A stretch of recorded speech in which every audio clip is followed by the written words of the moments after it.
We ready to do this? We're ready to do this, everybody. Welcome back to the Discord and Harmony podcast. How you doing today, Jason? I am fantastic. Got a quick workout this morning and got held up by my road outside of my neighborhood being closed. Sounds like it's going to be closed for 5 days, which I guess is nice because we're going to have cleaner pipes, but it was a pain in my butt, so we're a little late shooting getting those pipes clean, that's important. Who knows why? I think we're connecting to Lenexa, but it is what it is. You don't care about that. Just wait till you get to be 45 years old, and then you have to go get your pipes cleaned. No, I'm getting my pipes cleaned next month. Oh, hey, good for you. But nobody needs to know about that right now. Okay, well, we'll move on then. What they do need to know about is that the sperm whale can produce the loudest sound out of any animal in the world. Wow. Is this our animal fact of the week? That it is. Nice. Would you like to know? Yes, I want to know why. First of all, why and what does that sound? Can we hear an example of that sound? I don't have that. Oh. Let me try. We'd have to be underwater or something. Do you need to mute the mics? No, just... I'll try. Ah! That's sounded much more like a bird, but the sperm whale. Is that a macaw? Is that a... I don't know. It's a sperm whale, dude. Have you ever heard? Alligator in heat? I've seen a sperm whale myself in Hawaii multiple times. I was super scared when I was a kid, and then I saw it as an adult right after Chelsea and I got married, and it was awesome. Yeah. But their noise they produce is louder than a jet engine. Does it tell you how many decibels? Let me look. Yep, 230. Wow. Yep. And so on this list, so at the top, so guess what the second loudest is? Could you imagine? Animal-wise? Yes. I don't know. A cheetah. Pistol shrimp. Dude, you're making that up. No, 189 decibels with the snap of their large claws together can produce 189 decibel That's insane. Noise. Then it's blue whale. So the crazy thing, you think about how loud these sounds are, then it gets amplified through the ocean, obviously. Right. So then I don't know if that plays to the decibel level that it gets increased, but then the first 6 or okay, then it goes blue whale, right whale, Atlantic spotted dolphin, bottlenose dolphin, North Atlantic right whale, and then we get to a mammal. Which is? Could you guess? I guess you just tried. I quit. The greater bulldog bat. Huh. A bat? Which can make 140 decibel. And then we get to number 9, the old-fashioned human alarm clock. There we go. The rooster. And you were supposed to answer the question. Oh, the rooster. Oh, I didn't realize it was a question. So 9 is, and then an elephant seal, and it goes on and on. And just for context for people, so the typical music you would listen to on a Sunday morning is probably 95, maybe 100. If it's over 100, people are starting to complain, kind of thing. Yeah. Right? So if you get 120 decibels, you're starting to do some damage to your ears. Yeah, because isn't with the Chiefs Stadium, isn't that when they go to decibel levels and trying to get the highest? What's that at? I don't remember what they had the record. They had it's between them and Seattle. Stupid Seahawks. We go and fight with them. It's back and forth because they have the stadium designed for decibels, right? Whereas ours is just that's the difference. Whenever they were designing Arrowhead, I'm sorry, GEHA Field at Arrowhead. We got to get sponsored by military insurance. Whenever they were designing that, they weren't thinking, "Oh, let's let's maximize the decibels." We built this massive thing with concrete, and the concrete's going to hold in the sound. Yeah. Whereas Seattle, state-of-the-art facility. Yeah, they got computers and stuff. But I just got it pulled up. Okay. At Arrowhead, it's 137.5. That's the record. Yeah, that's impressive. So that's pretty up there. But that was nowhere close. But think about that. That's 135, and that bat on his own gets louder than that. Yep, all by itself. Whoa, wow. 140. All right, so the Chiefs, talking about sports. We're going to talk about that. But that's a good segue to the sports fact of the you have one today. Of the week. Yeah, it's awesome. This is a really trivial thing that I saw, and I thought this is crazy. Crazy things happen in sports. So, you know who Don Mattingly is? That I do. One of the Yankees dude. One of the Yankee greats. Went over to Miami. Yep. As a manager. So Don Mattingly In 1 year, in 1987, he set the record with having 6 Grand Slams in 1 year. All-time clutch player, man. Yeah. Guess how many Grand Slams he had for the rest of his career? Any year before or after that? 2. 0. He had no Grand Slams, and then he hits 1987. He hits 6, and then nothing after that. Did they win the World Series 87? I don't remember. Yeah, we had the Royals, and then we had the Mets. Mets in 86. Twins. Twins, yes. The Twins won. Twins won in 87, so. How about that? Yeah, that was like Kirby Puckett and I forget some of those twin guys. So anyway, all right. So that's just your random sports fact. We're moving on. So with latest news of the week, you comfortable flying? Yeah, why not? Well, we had another death in the Boeing industry. Yes, I saw that. So not great for me. What's going on down there in Wichita? Well, they moved out of Wichita, so maybe that's their problem. Ah, okay. Because, growing up, we had it, and then they moved everything out to Seattle. And so Seattle's, that's right. Seattle's the headquarters now, and so maybe that's where they trying to pinch every penny, and now they apologize. Maybe that's why Seattle Stadium's the loudest. Maybe, who knows? That jet engine noise. But with all my summer travels, we're gonna have to figure out how to do our podcast because we can do it remotely. Yeah, from the jungle. That would be awesome. That if we can figure that out. Dude, I'm bringing down. I just bought equipment. We're gonna start a Missions to the Amazon podcast. Yeah, but I bought equipment that I'm gonna bring with me. If we can figure that out, we'll do it. That'll be legit, man. We can for sure do a Wi-Fi one. Yeah, that I can just do on a laptop because we have. Thank you, Elon Musk.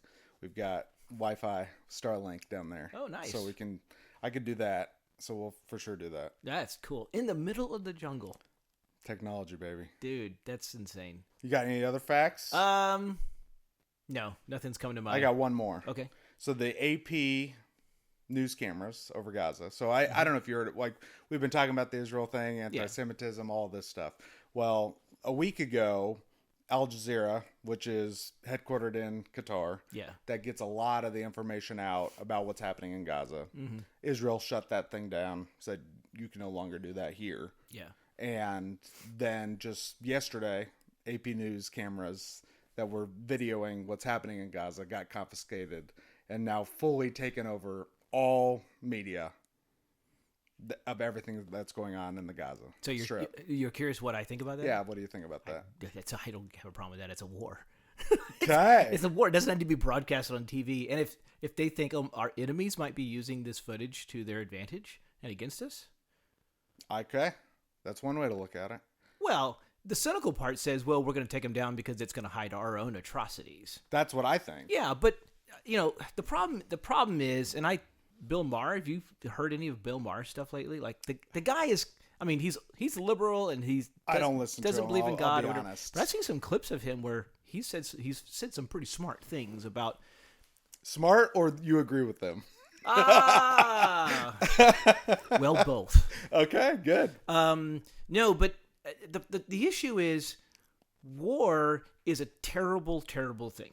True. And if we had video cameras live feeding what was going on in World War II.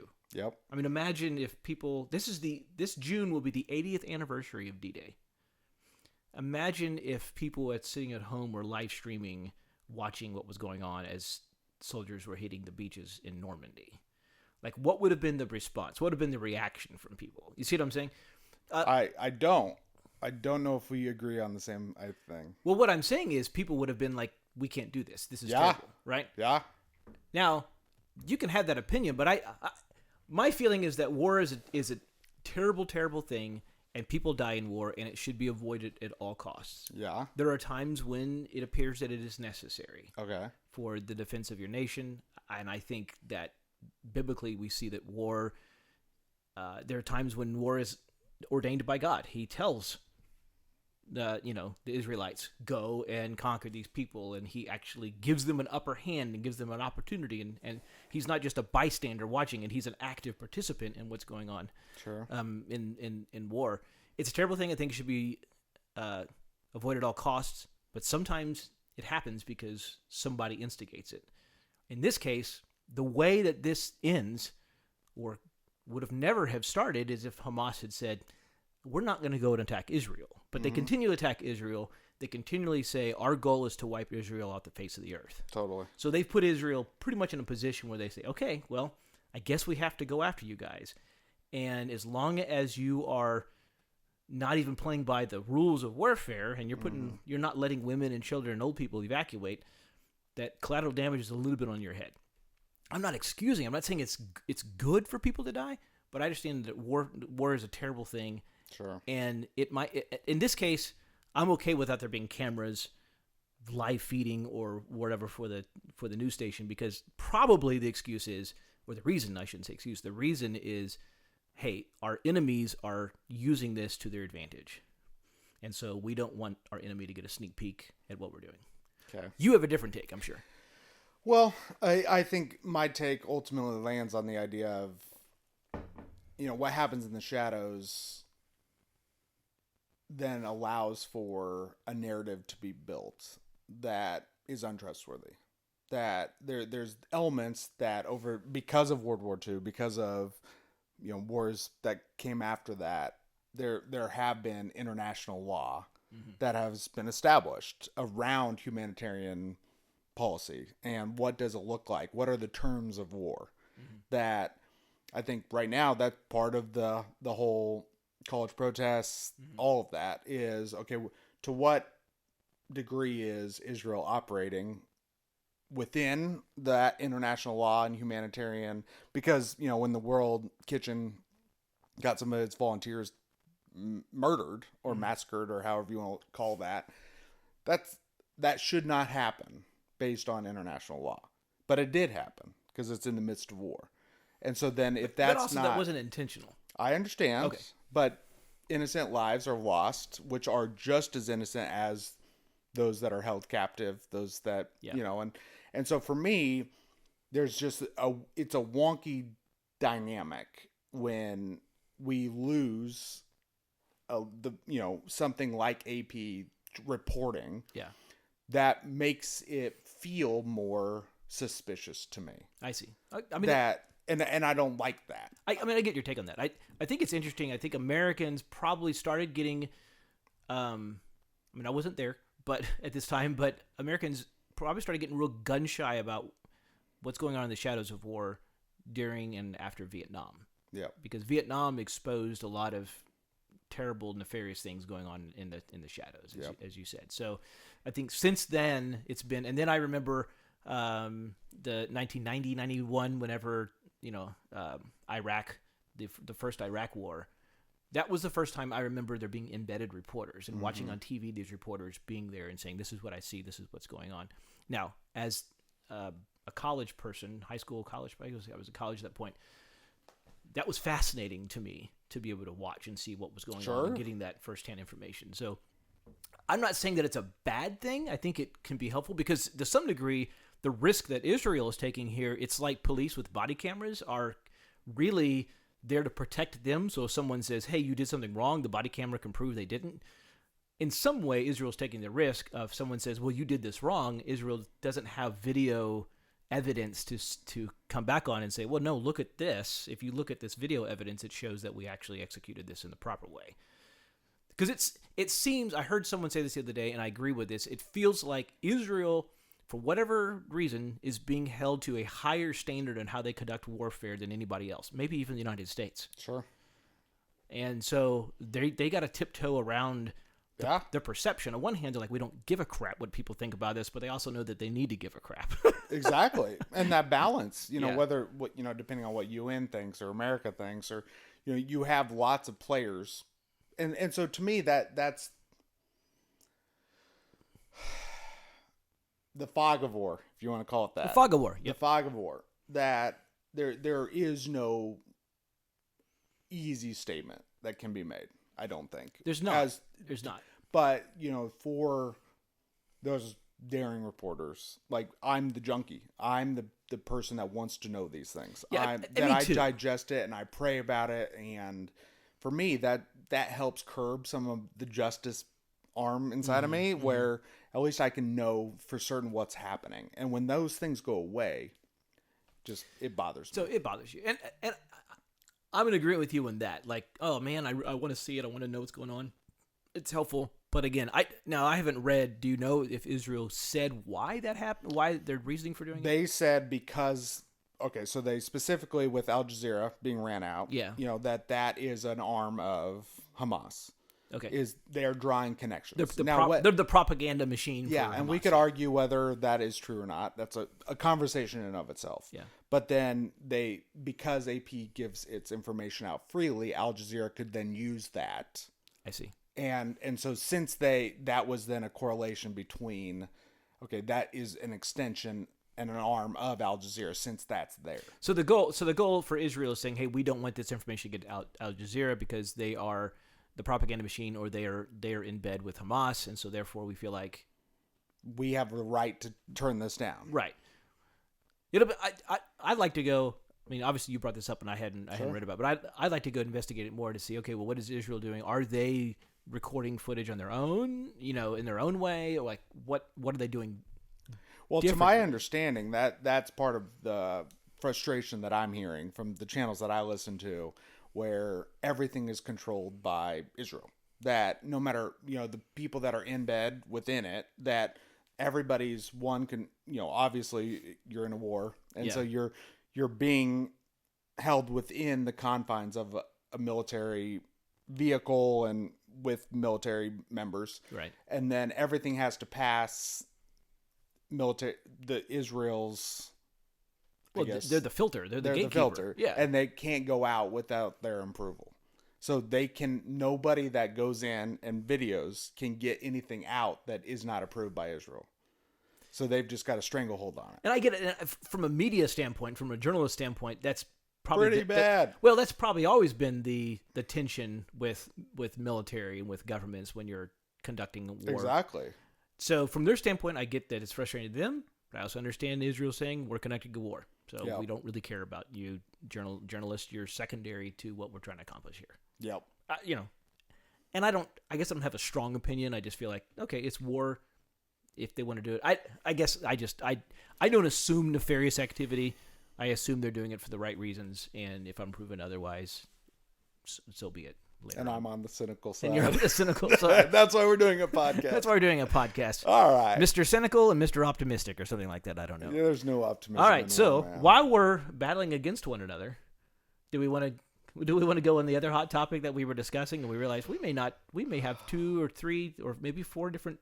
Yeah, let's do it. Sides to this. Yeah, because normally we've each brought in an article, but we've had something happen locally here. It's a combined article. It's local, but it's gotten a lot of national attention. Oh, it did it ever. And it's been hijacked to the nth degree.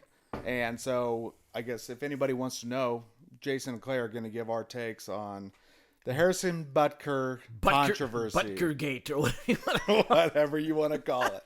All right. So do you want to lay out your thesis or your argument for, I guess, what you think about it? Yeah, sure. I mean, I don't know a better way. I don't know if you brought an article to read from or. No, I didn't bring an article to read from because what I did is I've listened to the entire. I actually. Oh, so you're gonna bring the actual. I listened speech. To the actual speech, which I did also, but that's your submission. That, my submission that I'm gonna bring. Yeah. Is the response by the Benedictine nuns. Okay, that's fine. To his. That's fine. Commencement. Because I'm a little interested in. Sure. So Harrison Butker, for those of you that have been living under a rock, gave the convention speech to St. Benedictine, which is a pretty conservative Catholic college. I played against in tennis. Just we went here, out there to Atchison, Kansas. Yeah, in the Kansas City area. He gave the commencement speech, and in the speech, he said some things that I think, from when I listened to it, I didn't have any problems with it because I felt like, well, he knows his audience. This is a conservative Catholic audience. He's a pretty conservative Catholic man. They invited him to come speak. The audience all responded well. They laughed with him. They applauded with him. They gave him a standing ovation at the end. What I've noticed, though, is all this criticism coming from the outside. Most of that criticism, for what I've seen, has been directed at the comments he made to the ladies in the audience about their future vocation and motherhood and things like that. So to that, I have a couple of things. I say, one, people that are criticizing it on the outside, you weren't invited. You weren't there. You're not a part of the audience. Okay. So it wasn't for you. Sure. It was for this particular audience. Sure. I did a wedding this last weekend. First ever? I officiated my first wedding. So you're an ordained Yeah, I'm ordained. priest. That is I'm not a priest. Okay. You just call me a priest. No. Well, you're at least ordained enough to make pastor. something official. That's cool. Yeah. So but some friends of ours. Well, the charge I gave to the couple, that was for the people there. Okay. If someone, So do you have something controversial? If no, somebody well, maybe. Maybe. I mean, I read from Ecclesiastes, so I'm sure that there are people out there that would say, no. That's a bunch of baloney. We got to get some background tape on this. Right. My point is, people on the outside, it's like this wasn't even for you. Sure. So I don't see I just don't see the controversy in it. If he had gone in there and he had said espoused all these liberal things to that group, like, hey, everyone here, you need to affirm, the LGBT lifestyle, and you need to, and you need to just be free with sex outside of marriage or something like things that went against conservative Catholic doctrine, that would have been the controversy, right? Okay, because then people would have been like, whoa, what's this guy doing? So people on the outside throwing stones, and their biggest thing was, I heard the word discriminatory or discrimination used about the LGBTQ thing, which that is not what discrimination is. You can say an opinion on, I think something is wrong. That's not being discrimination. Discrimination is if you're a manager of a company and you don't give somebody a raise because they're gay. Yes. That's discrimination. Yes. Two different things. And then the other piece, though, was really what people focus in on. Harrison Butker said, hey, there's a lot of you here, ladies, that you've got a degree and you're going to go on and you're going to be professionals and you're going to succeed in professional life. And he wasn't saying that was wrong. Would you like me to read the actual quote? Yeah, sure. Would that be helpful? Yeah, that'd be helpful. Okay, I want to speak directly to you briefly because I think it is you, the women, who have had the most diabolical lies told to you. Which that, I think, is what makes it controversial. Okay. That he just starts with that. Okay. I don't think he's a well-versed speaker. Now you're getting some of my flavor. But, That's okay, fine. How many of you are sitting here now, about to cross the stage, and are thinking about all the promotions and titles you're going to get in your career? Some of you may go on to lead successful careers in the world, but I would venture to guess that the majority of you are most excited about your marriage and the children you will bring into this world. Okay. I don't have a problem with that. So, one, I agree. For a large part over the last generation or so, a lot of young ladies have been told a lie that if you choose to just stay at home, be a homemaker, raise the kids at home, be a mom, be a wife, manage the homestead, and you don't go out and get a job outside the home, you are less than, and you're not really fulfilling your calling. Okay. That is the lie that I think young women have been told. They're less than if they choose, and I completely disagree with that. Now, I don't have a problem with women going and working outside the home. My wife does. She has a really good career. She's a nurse. She's a manager at a place. Like she has a good career. But there was a period of time when our kids were little, she stayed at home. She didn't work outside the home. So I don't see anything controversial in him saying, yes, you've been told a lie that the most important thing for you, or you don't matter, or you don't have any self-worth, or you don't have value to the world if you don't go get a job and chase a career. Sure. It's okay, because a lot of those girls in that audience are girls. Young women in that audience are thinking about, they would like to get married. They like to have children. They're Catholics. They have 20 children in their family. And then he went on and he talked about his wife, how his wife made that choice. Sure. And it was a really nice story about how it was so a blessing to her and to their family. And he got choked up talking about his wife. And the crowd gave him rounding applause for that. So I don't see, I guess I just struggle seeing what is the controversy in that, unless you think women ought to go and work outside the home. All right. So I got a lot. Okay. I got a lot to that. I mean, I have other points, but I want to stop there. I'm going to stop there and let you. And I'll respond just directly to that last point you made, because and I stopped reading, but ultimately when he then went to his wife and started talking about his wife, he literally said, My wife's life truly began when she became a wife and mother. To me, as a young woman, obviously, maybe we should put that caveat in here. We are not women. We are not speaking on behalf of women. We are doing our best to I've talked to Chelsea. You've talked. I've talked to my wife about it. Yeah, and she's talked with several of her Catholic friends at her work.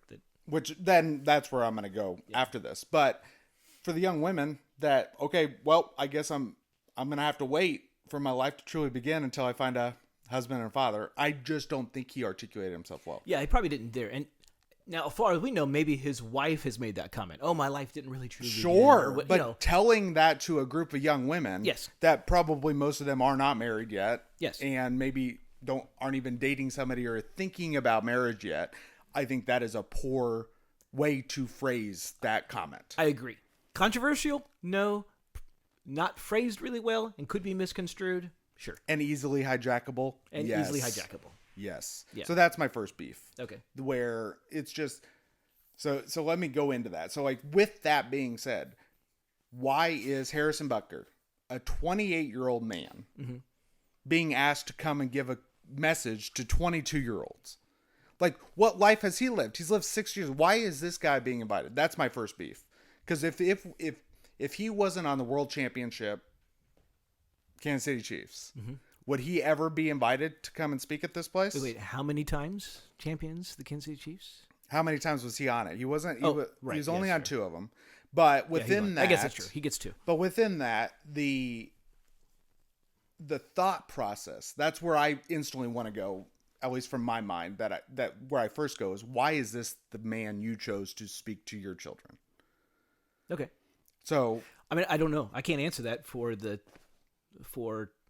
I can't remember the guy's name, but the president of the college. Maybe my guess is they know. Oh, here's a Buckner. He's a well-known commodity in our area, and he's a Catholic and he's conservative, and he espouses the kind of beliefs and theology that fits well with us.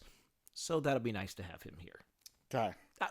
That's my guess. I mean, obviously, I didn't ask. I haven't asked them.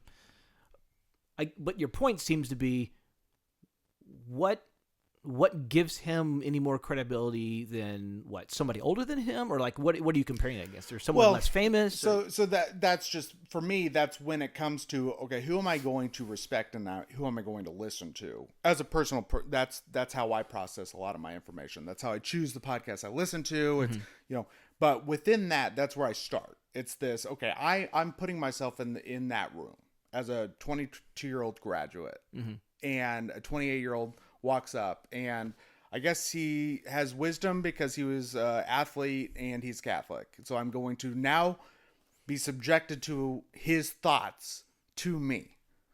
Now, what I was confused about is, okay, so he gets this privilege, and so I would extend it beyond just the fact that he's on the World Championship. It's everything that's happened in this last year. Okay. With the Taylor Swift thing, with her dating, now you have this world. I think that's how this became such a big deal, is that you have so many more people watching. They're focusing on the Chiefs. They're watching the Chiefs. Everything, every move. Yeah. Hey, did you know Brittany Mahomes was on Sports Illustrated? Well, because I heard, I can't confirm this because I just heard this. I think my son told me, I could be wrong, that Butker gave a commencement speech last year someplace that was pretty similar, and nobody said boo. Yep. But now it gets traffic. And so to me, that's what the administrators need to be thinking about. What are you bringing in? And so as I put it through my filter, and I'm listening, and I watched the whole commencement speech, when I'm watching and listening to this, it is very much, this had a target. He had a point he wanted to make. Sure. And so to that point, then that's what leads to all the controversy, because sure, you have a celebrity giving a commencement speech to a small NAIA school and a group of people for what? What is the goal of this? But if the president of the college and the people making the choice of who are we going to invite to come be our commencement speaker, and they weigh all that and they say, this is the guy that we want to have come, maybe he wouldn't be your first pick, but is that a controversy for them to do that? Or I just think it shows their colors. It shows who they are. Like, because to me, I look they're at... a conservative Catholic school. So they're bringing a guy who's going to espouse... But he did not espouse. So that's my next point. He did not espouse conservative Catholic beliefs.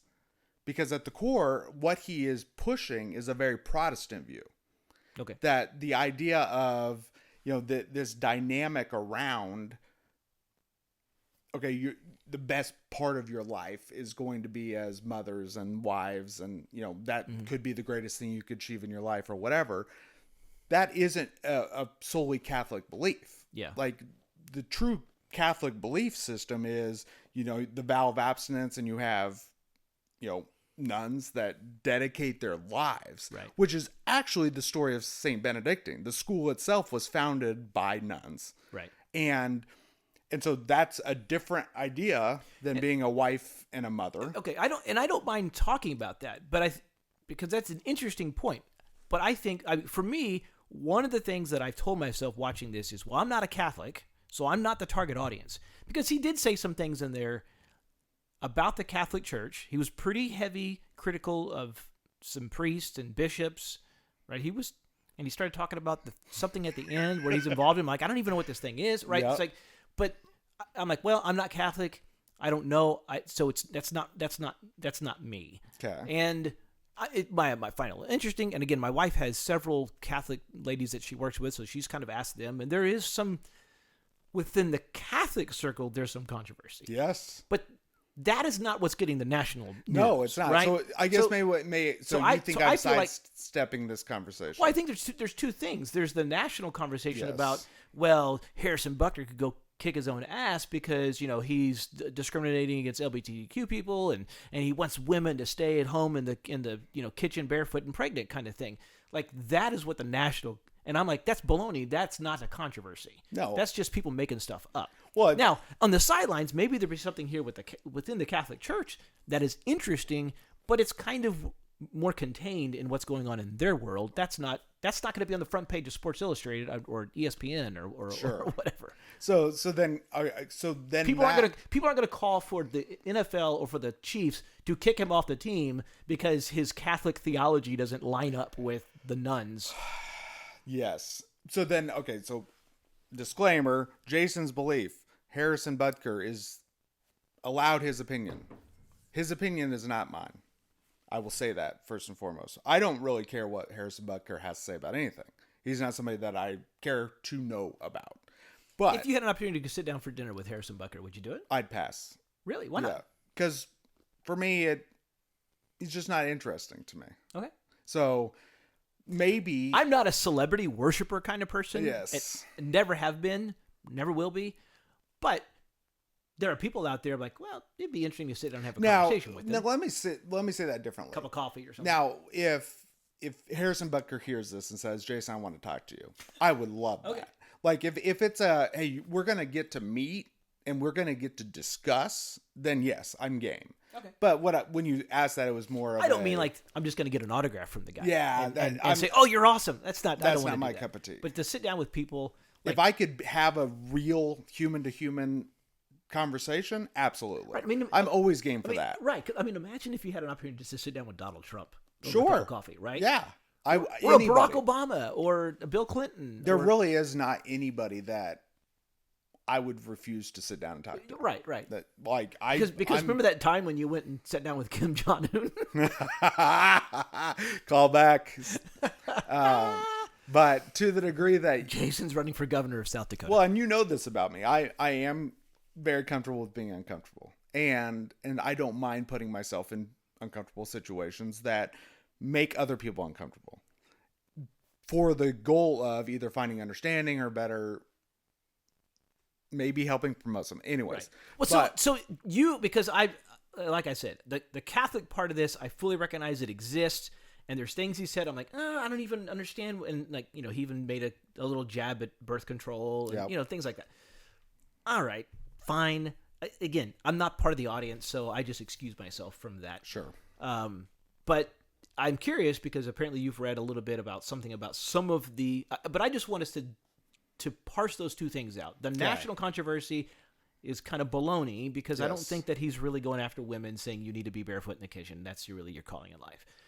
But there are some things maybe he rubbed up against the Catholic Church that will be interesting to know about. Yes. And so it's that, and then I guess the disheartening thing for me is the way in which the national media and people may or may not have listened to the whole thing. But Well, sure. But That's a problem too. Is people exactly. just So, make so stuff I'm up. gonna bring those two things together. Okay. Because the disheartening thing for me was not a well-developed narrative of, well, actually, like, the responses were just, okay, let's get upset about things. Yeah. So you have people on both sides. You have Fox News flying in Hunt's daughter to go and play pickleball on their little thing with Tim Tebow's wife to be able to assert the her mom's values and how wonderful Who won her that mom pickleball was. match, by the way? What? Who won that pickleball match? Will Kane did. Will Kane was who was playing against them. Oh, okay. So it's just baloney. And I've actually gotten into it with Tavia Hunt a couple times on Instagram, but Nice. we won't go into that today. Okay. Her and I's views do not match, but maybe we'll get to that at the end of this conversation. Well, she has more money, so she can. She can say whatever she wants, I guess, and hide behind her palatial estate in Hey, Dallas. but you now have internet in the jungle, so Yeah. What's she got on me? yeah.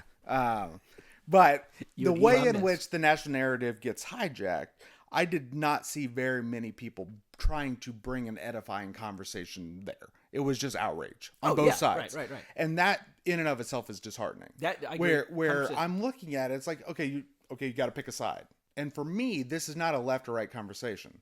I don't see it like, yes, the right can hijack it, the left can hijack it.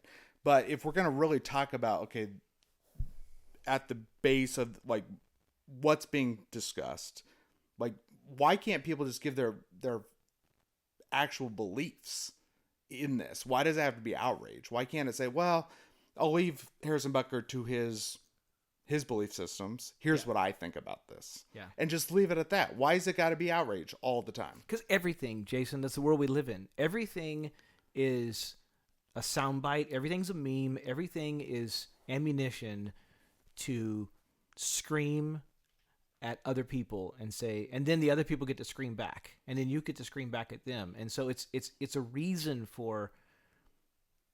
I'm not saying it's a reason for discordant, not much harmony. I hate it, and I 100% agree with you because I'm listening to this stuff. I'm like, these people are saying things, they didn't listen to this. All they did was they heard somebody make a comment And puppeted it. and or puppeted whatever. it. They're just echo chambers, and they're just saying, "Oh yeah, well that's wrong." And then they throw, Let's fire him. Let's get let's him out fire of here. him, and they throw memes, and they say things like, you can, Butker can kick his own ass, like, that, it's like, what? You don't even know what's going on. But you just stepped right into what I get. It's not a trap because we believe the same thing. But for me, that is why he needs to know better. That's my personal view. Now, I understand he probably did not expect this to go global. But I think now that we know, like you just said, everything is like that now. The minute you reach a certain degree of celebrity, the minute you have a pulpit in some capacity, I think that has become now wisdom and something that we need to always take into consideration with discernment as Christians when we step into the real world, wherever we find ourselves, and be conscious of, okay, when I articulate myself, how will this be received? Yeah. because the times of just being able to say what I think and not having consequences, that's long gone. Now that we have social media, we have everything that we do, and we can gain wisdom from this situation. Yeah. And for me, that's one of the things that just becomes so frustrating with when I see celebrities like this do this, where it's like, man, now I got to defend this guy as a Christian. Like, I don't want to have to defend Harrison Butker. I don't know him. Yeah. Like, I don't know him. I don't care what he's doing in his life. Go do great things, please. I would have preferred that ceremony happened, and he gave his speech, and they gave him an applause, and I never knew anything about it. Sure. That'd be fine with me. The world outside St. Benedictine would have never have known anything about it. That would have been fine. I hear what you're saying, and I try to be, that's one of the things I try to be, and I'm critical of people who I think, man, you're not being very discerning. It's like on our first episode when we were talking about Mark Driscoll and Sure. the guys at the men's Totally. conference. Like, what are you doing? I think sometimes this is the tension that as believers we fight is there's also this call we see constantly in the Bible about being bold and courageous and speaking out and defending the faith. And all right, so what does that look like? What does boldness look like without being mean? Or can you really be bold without giving your enemies fodder to come back and attack you on? You see what I'm saying? Like Sure. that, I think there's a weird balance there, and I don't pretend that I know what that is, but I think that's hard to figure that out. And you're right. I think it'd be fair in hindsight. Maybe even Butker and his wife are sitting around saying, maybe on hindsight I should have turned the notch down a little bit because I didn't know what kind of stink this was going to cause. Sure. Or maybe he's like, you know what? I don't really care. Well, I've seen one interview that he's done, and I don't know if it came from before or after, but where he ultimately says, "I don't give a shit." Well, and that's fine. because this is my career. Like, football's a career. If I lose it, so be it. This is my faith, and if that's what he really thinks, good on him. Yeah. But like for me, that's the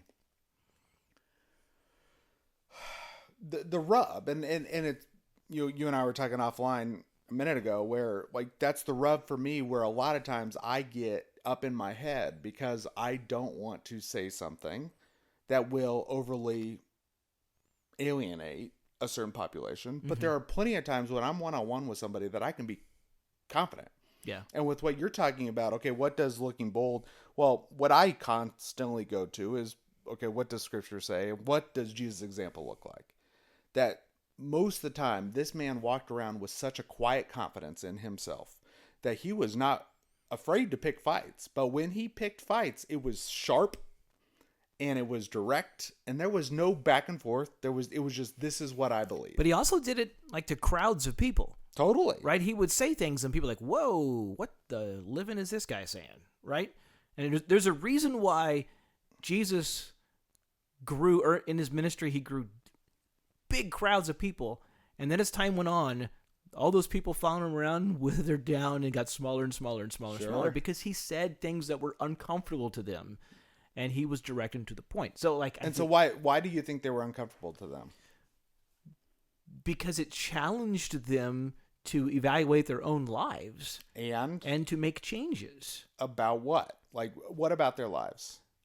I think probably how they conducted themselves. Sure. How they treated other people. Sure. And how they view their relationship with God. There it is. For me, it challenges faith. It challenged what their religion looked like most of the time. And I've made a career over that. Like, that's what I do now, is like, you look at the way Jesus argues with Sadducees and Pharisees, and these are people that were very uncomfortable with him challenging that status quo. Is there a component that you could argue that Harrison Butker was doing that with these Catholic students? Potentially. Yeah. But that then we go to the discernment of the administrators. Why are you bringing them in here? Like, is that a wise thing? Well, is that what they wanted? Did they want, they're like, hey, we're going to have a commencement speech to challenge people. Let's make sure it's a challenge and it's not just a bunch of fluff. I don't know. Well, so maybe this is a good time. So my article, quote unquote, that I brought just on this is a response. This is on NPR. We can throw it on there. But it's a response by the St. Benedictine nuns that founded the college. That what they said, Sisters of St. Benedictine of Mount St. Scholastica, that's quite a name, said, instead of promoting... Wasn't that Whoopi Goldberg's character in Sister? Hey, she was one of the defenders that came out. I heard about this. Go ahead. In The View. But so this is what the nun said, that instead of promoting unity in our church, our nation, and the world, his comments seem to have fostered division, they wrote. One of our concerns was the assertion that being a homemaker is the highest calling for a woman. We sisters have dedicated our lives to God and God's people, including the many women whom we have taught and influenced during the past 160 years. These women have made a tremendous difference in the world in their roles as wives and mothers and through their God-given gifts in relationship, scholarship, and their careers. And we were saddened by this experience. Okay. That's fair. That they're saying, hey, wait a minute, what about us? Exactly. We're nuns, and that's a pretty high calling in the Catholic faith. Maybe you should have included that. Hey, some of you careers, some of you moms and wives, some of you might choose to go and be nuns. Maybe that would have been wise. Absolutely. I don't know. But beyond that, like what I think they articulate here is this idea of the whole Christian body of Christ is at the forefront of their minds, which is the forefront of my mind. That's the forefront of what Jesus' mind was. That when he's talking to these Sadducees and these Pharisees, like, no, this isn't about just your temples. This isn't just about your laws that you are, laying down on people. This is about, okay, what does it look like to be the body of Christ? What does it look like to live out faith? Yeah. And to me, that's one of the things that I think I guess I'm taking from this controversy, for lack of a better word, is just like, it is so much more important now than ever to be discerning and confident in what we believe and why we believe it. So that, okay, if we do get backlash, just make sure you know why you said what you said. Yeah. And don't just shoot off your tongue, and don't just... And he was, obviously he was speaking from his experience with his own wife and his own family of the choices that she made. So he was addressing that to some way. That's probably a big influence on him. And, he's not going to say this publicly, but again, he may be in his own mind like, all of us would do this after we give a speech. But, I probably missed a little bit here. I probably could have said that differently. I know that I would. I do it after this podcast, right? Yes. Oh, you've seen it. You've we have we have a much smaller audience. Yes. So I'm sure that happens, but publicly, he has to come out, or chooses to come out and say, "Hey, I don't care what the detractors think." But also, he's talking about the national detractors that are getting after him about certain things. So I don't disagree with you. I just, at the end of the day, I think this thing became this controversy that it never needed to become. Yeah. And I don't blame him for that. Because I think, again, he spoke in this setting to these people. They knew what they were getting. He knew it. I don't blame him for that. I sort of blame the culture that we live in, where people will take a little soundbite and they'll tell their friend, Harrison Butker, blah, blah, blah, blah. And then 17 people take that without ever checking the source, without ever formulating their own opinion on it. They just grab that and they say, yep, what an idiot. And then that gets spread around. Sure. Right? We see that all the time. We see that in sports. We see that in politics. But to me, that's what it boils down to for me. That is the burden that we have to bear as Christians. And I think a lot of times excusing it away as, oh, that's just how it is now, or being frustrated with it or whatever. Like, we are called to a higher calling. And to me, like, a lot, as I was chewing on this week, it comes back to what we were talking about last week with the deconstruction conversation, where, man, if you start looking at Jesus' life and the life he's called us to live, it looks very sacrificial. It looks like all these different things. We are not supposed to pursue treasures in this world. We are not supposed to chase riches. Right. Like, that's obvious. But, and this thing just came out with the Pope, and, we don't have to talk about all this. Do you think, as you were saying that, it goes back to an earlier point you made, like, why is this 28-year-old guy doing this? Is there maybe a piece of our society as a whole, church certainly included in that has lost a bit of a grip on, because we see this in the Bible a lot, of the correlation of age and wisdom? I mean, think about it. Rabbis didn't start practicing as a rabbi until age 30. Jesus didn't start practicing and teaching until he reached age 30. Yep. I'm not saying there's anything magic about age 30, but there's this idea of, hey, people need to take the time to learn and season themselves and get a little bit of experience in lives before they go and start shooting their mouths off. But now we give the pulpit to anybody, 20-year-olds, and say, hey, what do you think? And sure. And like, as a guy who's, in my 50s now, I can look at 25-year-old me and, oh, that guy was an idiot. Totally. 35-year-old me. Yeah. So I'm just curious. I mean, what do you think? Like, is there something in this that, because we've lost that, hey, maybe we need to give a little bit of deference, and there's wisdom in years and experience and age that, frankly, a lot of our culture just kind of turns their back on it and says, those people don't know anything. Really, the young people are smarter than the old people. Yeah, absolutely. Well, and I know I guess I didn't really finish my point when I was talking about that like for me, I think beyond that, it's not so much, okay, we're going to give anybody a pulpit. It's more times than not what I see is we'll give people the pulpit if they say what I like them to say. Mm-hmm. That there's a lot of propping up of, hey, this person agrees with my belief, so we're going to prop them up. It's not necessarily, it's irregardless of age. You know, if they've got fame or whatever it is, we like that, so we'll prop it up and we'll share it or we'll do whatever. That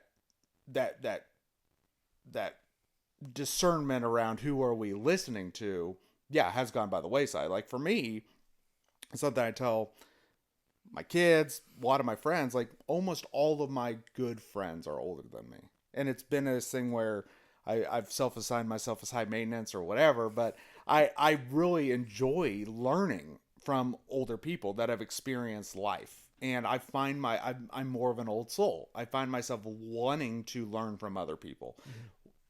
Trusting the wisdom gained by people older than me than by peers of mine, because I look around and I'm like, most of the time I guess I'll just say it, like most of the time I look at them, I'm like, you guys are idiots. Like you don't know what you're talking about. Mm-hmm. Like you haven't filtered through life in the same way. And where I get my confidence a lot of times is by gleaning wisdom from older people. And then because of that, whether it be through books that I read or podcasts I listen to or people that I have pouring into me, I've got 12 different mentors that pour into me. It's kind of weird with the whole Jesus and disciples thing, but I've always tried to have about 12 different people speaking from different perspectives into my life. Mm-hmm. That allows me to have confidence to then go and speak assertively or believe something courageously. Absolutely. And I think we could all learn from that, where I take this from Harrison Butker. It's not that big of a deal, but sit there and say, don't make the same mistake. Right. Please don't do this. And that would be if I were to sit down and have coffee with Harrison, I'd be like, all right, what did you learn from this experience? So in the future, it can be a better experience, right? Even if it wasn't your fault or whatever, you didn't say anything. Yeah, but because I try to take that in my own life. What can I have learned from this experience that didn't go as well as I anticipated, and how can I apply that in the future? Sure. Well, and that's so much could be gained from, I think, even an apology. Like, clearly, you, regardless, like, because this article with the nuns, I could see how an apology to the nuns would go a long way. Yeah, because like this, so this is published May 20th. At the bottom it says Harrison and the college have refrained from comment. That was 2 days ago. Yeah. So maybe they have in the last 2 days. Yeah. But like just to say like that wasn't my heart. Like my heart is just to show my experience and like to encourage you and to know that it's not all just about making riches in this world. Like there's lots of different routes that we can go that are valuable and significant and worthwhile. Absolutely. And to come back and say, in no way was I intending to slight the nuns and yeah, because now, but because of that lack of apology, at least that I've seen, you allow other people then to take that message and then they are your message bringers. Yeah. And to me, that's like the humility that's needed within celebrityism or however you say that is a necessity with Christian celebrities. Mm-hmm. That being willing to say, I've made mistakes. I've done bad things. Like, yes, I'm out there for you all to see, but the more transparent Christians can be, the more fame you have, the more influence you have, it's only for the better. Right. Because we all mess up. And he set himself up easily for that because he talks several times about, hey, I'm an amateur speaker. This isn't my thing. I'm a football player first and foremost. You know, like he set himself up with a little bit of to come back and say, you know, again, I'm an amateur speaker. I haven't done this a lot. I'm still learning, and yeah, that was a mistake on my behalf. Okay, that's fine. I mean, I've learned that I should have learned this a long, long time ago. But I've learned in the past couple of years, especially when I get into conflict with somebody, the best thing for me to do is to approach them with a little bit of humility and say, you know what? I'm sorry. I understand that what I did was upsetting to you or I didn't, something like that, Sure, right? totally. To open up the conversation to say, I want to learn from this, and I might have a point to say, like, what you said was upsetting to me as well, right? And Sure. and that, but I think to approach things with affirm the other person. Hey, you're right. You were hurt by this, and that's wrong. That was never my intention. I don't want to. I had to have this conversation with somebody last week, and it went really well because of that. Both of us approached it with a piece of humility to say, you know what? Yep, we got ourselves crossed on this. And it went well. The more people can do that and learn that at an early age, I'm telling you, if you're a young person listening to this, put that into practice. Yes, please. Yep. Well, you're never going to, because I think the fear is, well, I look weak if I do that. But that's not, but you don't look weak. I think if you're humble and you apologize for what you can control. Sure. You don't need to apologize for other people's opinions or them being offended or something like that, right? You don't need to apologize for that stuff because sometimes we see that too much where someone comes out, the statement I made was, and it feels very forced and just not genuine at all. Just own what you can own. Yep. And be good with that. And to me, I don't know if this is the final point that I'll make, but I just, as I contemplated, okay, what do I just had a conversation with somebody at the gym this morning about it, and it's the first reaction that I have, and maybe we've already made this point, so you can just walk me off of it, but it's just, I don't know what good when it comes to getting our voice out there as Christians. It's really hard for me to see, okay, these statements are being made, obviously to a Christian college, there's Catholic college, Christian people, whatever, that makes sense. But we need to be wise and discerning beyond that when we are delivering messages, I don't see how something like this that would get out, how is that attractive to non-Christians? Like, oh man, this guy's hateful.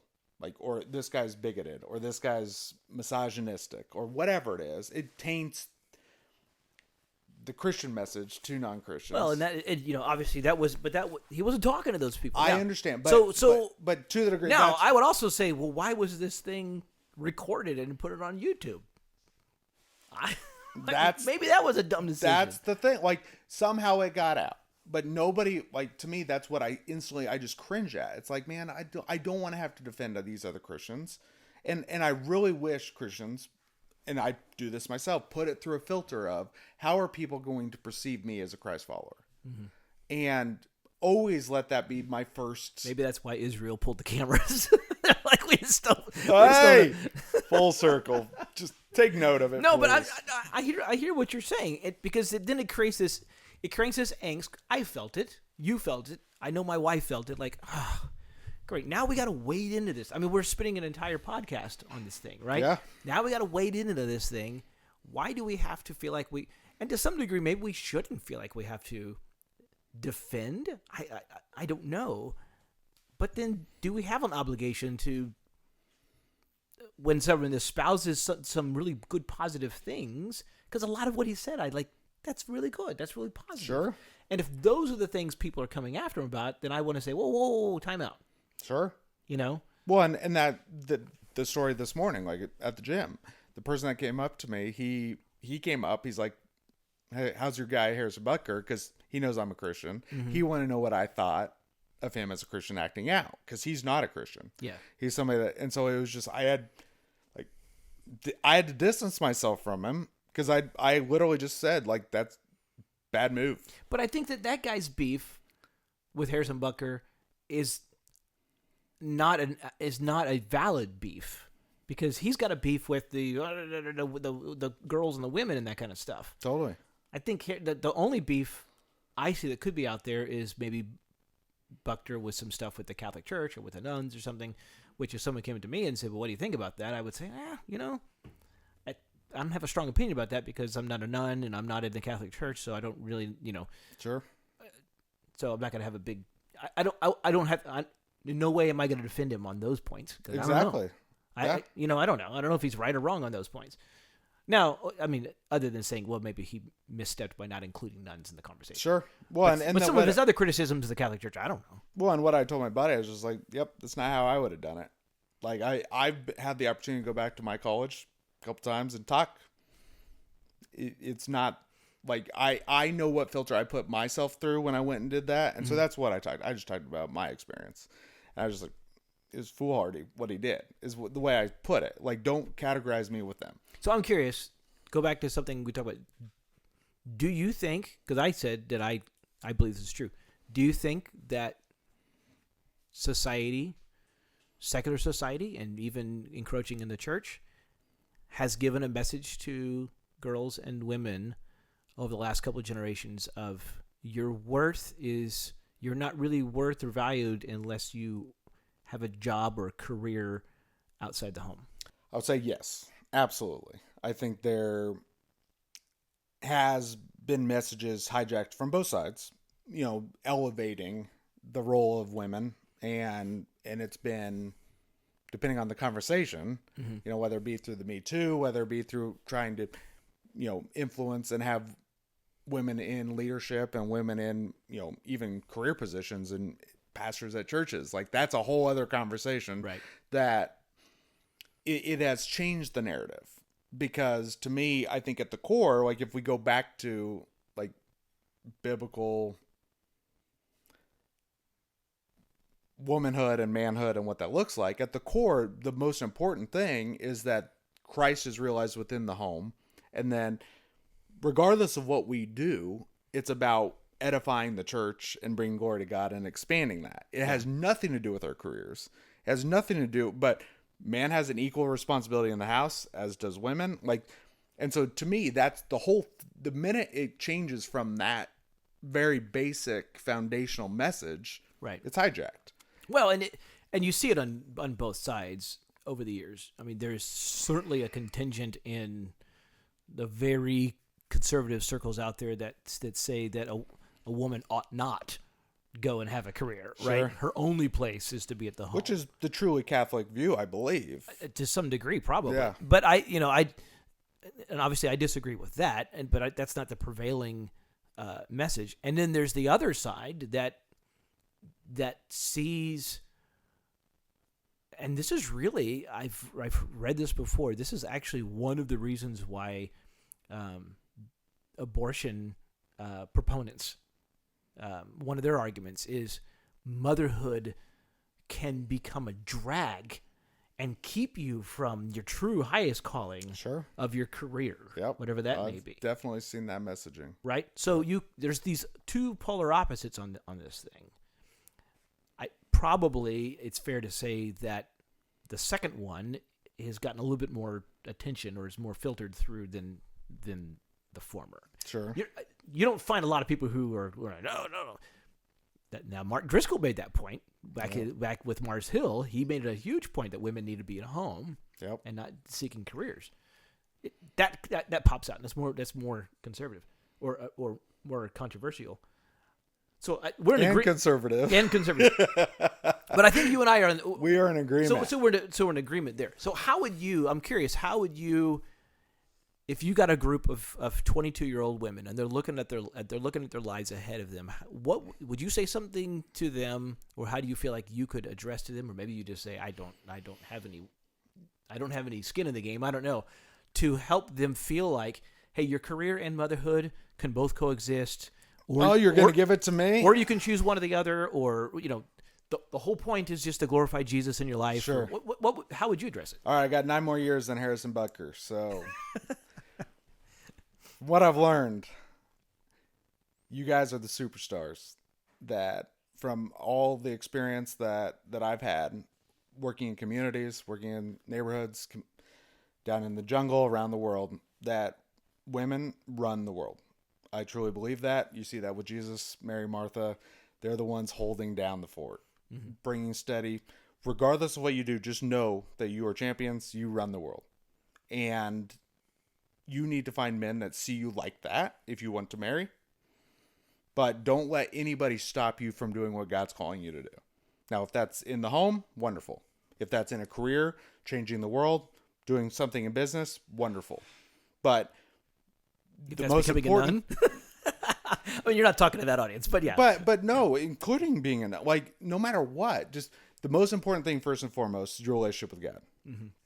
That learning that intimate voice between you and God, that's the most important thing, because the minute you understand that and you feel his direction through the Spirit, nothing can stop you. I truly believe that. And it's a matter of then finding people to bring alongside of you to allow you to be empowered and do that to the greatest of your ability. Yeah. To flourish. And no man should ever stop that, which is cultural. That's a big problem. No man should get in the way of that. And that, I think, is why I got so frustrated. Like, it's just so direct the way Harrison came in. And it's not this uplifting, empowering, launching. I like what you just said. I think and so then from there, yeah, like go on and, I would probably give it examples and whatever it is, go do it to the best of your ability. And that's what I think. Discern God's will and follow that. And find people to empower you along the way to make you that much more effective. And that path is going to look very different for everyone in this room, and that's fine. Yes. Don't let culture tell you there's a prescribed journey for you. Amen. Yes. Good. Is that a good place to stop? I think that's good as anything. We've been rambling for a while. Well, but hopefully people get something out of this, and it reminds all of us, me included, sometimes we need to think twice before we speak. Sure. And if you like this, please like, subscribe, review, share, follow, do all the nice things those for things. us. We got a video, so we're going to put this on YouTube so you can share this. And we got some ideas coming up that maybe we'll do some short little anecdotes and have some mini pods. Mini pods. Yeah. But just grateful for everybody that's listening. Blessings. Have a great Memorial Day weekend. Adios. See ya.